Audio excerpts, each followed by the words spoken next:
Nouvelle petite vidéo de démonstration de Web Resurrect car l'outil a déjà bien évolué depuis la première vidéo. Aujourd'hui, je vais vous montrer un petit peu comment on s'en sert et la nouveauté qui est le plugin WordPress. Quand vous allez dans mes projets, vous allez pouvoir mettre du coup un expi.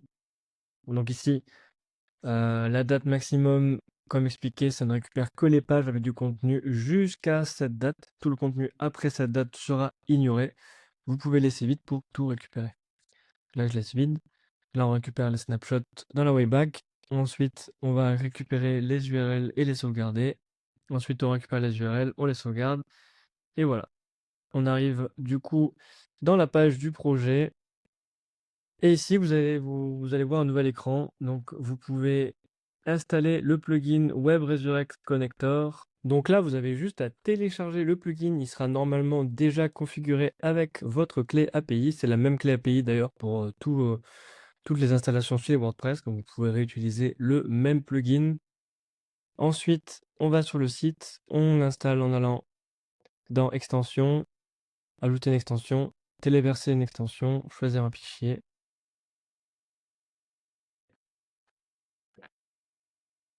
Installer maintenant. Ensuite, vous n'avez plus qu'à activer l'extension. Normalement, vous êtes redirigé automatiquement sur la page du plugin. Sinon, vous avez juste à aller dans Réglages Web Resurrect. Et là, vous verrez le plugin du coup configuré avec la possibilité de mettre à jour la clé API. Tout est à OK. Et là, on voit bien qu'il a détecté le plugin SEO Rank Math. Donc, une fois que ça c'est bon, on retourne ici. Et là, on va pouvoir faire tester la connexion. On voit que la connexion au plugin a bien été détectée. On peut faire continuer. On voit que les différents auteurs ainsi que les catégories ont bien été récupérés. Donc là, vous pouvez choisir à qui attribuer les différentes catégories. Hop. Est-ce qu'on publie directement ou est-ce qu'on publie en brouillon? Ça, c'est vous qui voyez. Donc là, on publie immédiatement. Enregistrer. Ensuite, là, vous allez pouvoir faire l'analyse Alloscan et Majestic. Moi, je la fais à chaque fois car ça me permet vraiment d'avoir les datas qui me permettent de choisir quelle page je vais remonter en priorité. Et ici, on peut voir que, donc là, il y a 55 backlinks détectés sur la homepage. Et sur chaque lien détecté, on peut voir toutes les informations de BL. Donc là, il y a 20 backlinks qui vont sur cette page-là. Et on voit que cette page fait 43 de trafic ainsi que 45 mots-clés positionnés. Donc moi, tout ça, je prends. Hop. Bon, news 2, news 3, on s'en fout. Ça, hop. Ça aussi. Voilà. Donc là, maintenant, on va faire scraper.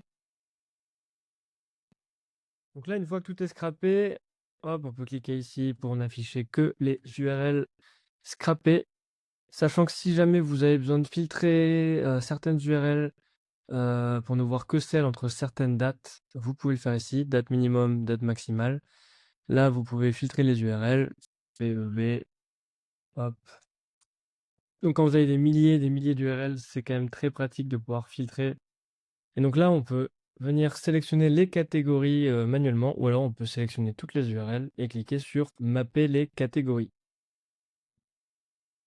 Donc pour le mapping des catégories, ça se base sur le title et le slug, donc c'est pas parfait. Des fois, il va falloir venir à la main modifier quelques-uns. Bon là, on est quasiment sur que de l'information.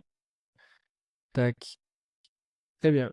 Ici, vous pouvez choisir du coup si c'est un article ou une page. Sachant que si c'est une page, il n'y aura pas de catégorie. Donc moi, je laisse toujours tout en article. Vous pouvez bien évidemment voir les contenus scrappés en cliquant ici. Donc là, on voit qu'on a tout l'ancien contenu. On peut aussi utiliser les flèches pour naviguer entre les contenus scrappés.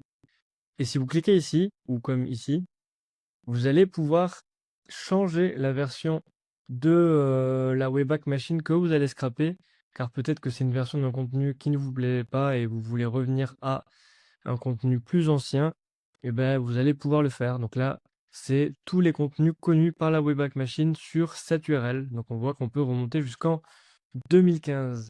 et vous avez juste donc là, vous pouvez cliquer pour voir le contenu sur la Wayback. Voilà et si c'est le contenu que vous souhaitez, vous pouvez cliquer sur «Utiliser». On va tester rapidement, la réécriture pour vous montrer. Donc vous pouvez choisir réécriture avec Wisebond. Donc là, on connaît très bien cet outil incroyable qui est pour moi le meilleur outil pour, réécrire des contenus optimisés SEO et aller ranker très, très fort sur plein de mots-clés. Mais vous pouvez choisir aussi la version standard qui permet juste de se protéger un petit peu contre, le risque du droit d'auteur et d'avoir quand même un contenu un peu nouveau. Donc ça, c'est la version standard. On démarre tout de suite. Pour la réécriture avec Wisebond, vous avez aussi la possibilité de connecter votre propre clé API pour, utiliser directement vos crédits, Wisebond au lieu de dépenser des crédits, WebResurrect. Donc là, pendant qu'on réécrit, je vais lancer aussi la génération des images pour vous montrer. Hop, les 2 peuvent se faire en même temps. Si vous avez besoin de filtrer pour ne voir que les URL sans images, vous pouvez aussi cliquer ici. Ça permet de naviguer rapidement dans une grande quantité, d'URL. Ici, vous voyez vos crédits restants. Ce bouton-là, changer le type, va vous permettre de, changer le type en fait de toutes les URL sélectionnées. Donc vous pouvez choisir de changer tout en page ou en article pour aller plus vite.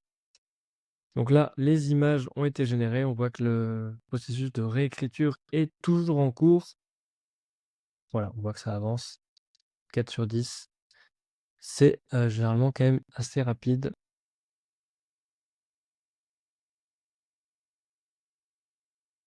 Donc là, si je clique ici, on va voir, ma petite image IA qui a été générée, et le contenu de l'article réécrit par rapport au contenu original. Donc l'avantage, c'est qu'en plus, ça vient refaire, un formatting au niveau des H2, H3 et cetera. Là, tous nos contenus sont, réécrits. Donc comme vous pouvez le voir, contenu original et le contenu, réécrit qui garde vraiment quasiment tout toute la longueur et toutes les informations. Rapidement, là, vous pouvez changer le type de contenu à scraper. Donc, si ce que vous scrapez, c'est un e-commerce, alors ben, mettez-vous sur les listes de produits pour les URL qui correspondent aux pages, aux catégories de produits. Mettez-vous sur le type produit si c'est les pages du coup directement des produits. Et sinon, pour tout le reste, restez sur article. Moi, je laisse supprimer le lien lors de la publication. Ça évite d'avoir des liens externes non désirés. Et ici, vous pouvez insérer directement une liste d'URL et ça va automatiquement sélectionner toutes les URL trouvées dans votre interface. Donc là, j'ai toutes mes URL avec les catégories. Et maintenant, je vais cliquer sur Publier sur WordPress. Je vais avoir la petite modèle de confirmation. Démarrer tout de suite. Et là, si je clique ici, on va voir du coup les réglages du plugin qui est bien connecté.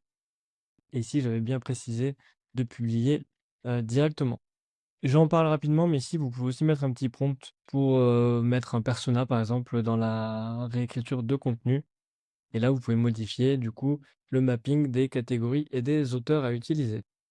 Donc là, on voit que j'ai tous mes contenus publiés. Si je clique ici, ça va ouvrir l'URL du contenu remonté. Et comme vous pouvez voir, voilà, j'ai bien mon contenu remonté à la bonne URL. Donc si jamais vous aviez des URL avec des slash et ou alors des .html ou .php à la fin, vous aurez une information ici. Bon là, je l'ai mis pour que vous puissiez le voir, mais vous aurez une information qui vous dit que vous avez des URL à corriger. Pour faire ça, rien de plus simple, vous installez le plugin Permalink Manager Lite, vous allez dans les réglages du plugin. Donc là, je fais ici. Ça va directement ouvrir la page si vous êtes connecté sur votre admin. Vous mettez trouver. Donc là, si c'est des slash à remplacer, vous prenez ce code, vous pouvez le copier là. Si c'est des .html ou .php, eh ben, vous prenez ce qu'il faut. Donc là, prenez celui-là. Et là, vous mettez ici, remplacé par le slash. En preview mode, vous pouvez trouver et remplacer et voir les URL à corriger. Bon là, en fait, c'est juste que, il y a des slash à la fin des URL, mais ça, c'est pas du tout grave. Vous pouvez décocher et faire appliquer. Voilà, je ne le fais pas parce que ça ne va rien changer. Faites-le bien ça, parce que si jamais vous ne le faites pas, vous allez tout simplement avoir, les mauvaises URL et tout l'intérêt de remonter les anciens contenus sera perdu. Compris. Donc là, maintenant, les redirections. Si je veux rediriger certaines URL précisément, genre par exemple celle-là, hop, je peux maintenir Shift, hein, pour prendre plusieurs URL. Et bien là, vous allez avoir 4 URL sélectionnées. Donc, comme j'ai le plugin Rank Math, je peux télécharger directement le CSV que je peux importer dans Rank Math et faire les redirections. Sinon, vous pouvez aussi installer le plugin redirection de John Godley et vous pourrez télécharger le JSON et l'importer directement dans le plugin. Maintenant, vous pouvez aussi tout décocher. Et là, si vous cliquez ici, ça va automatiquement prendre les URL qui n'ont pas été publiées sur WordPress et faire la redirection directement sur la home page. Voilà. Je vous montre rapidement les réglages de votre compte. Donc ici, vous avez la possibilité de lancer automatiquement l'analyse Alloscan et Majestic. Donc moi, je l'active parce que c'est vraiment ultra important d'avoir ces infos-là pour savoir quelles URL remonter. Ici, vous pouvez mettre votre clé API WiseWand pour utiliser vos crédits WiseWand directement. Là, vous avez la clé API de votre plugin. Vous pouvez la régénérer si jamais. Et ici, vous pouvez télécharger le plugin préconfiguré. Là, vous avez la possibilité de gagner des crédits si vous partagez votre utilisation de WebResurrect sur Twitter. Et je pense que c'est à peu près tout. Voilà, j'espère que cette petite vidéo de mise à jour vous aide à y voir un petit peu plus clair avec les dernières fonctionnalités.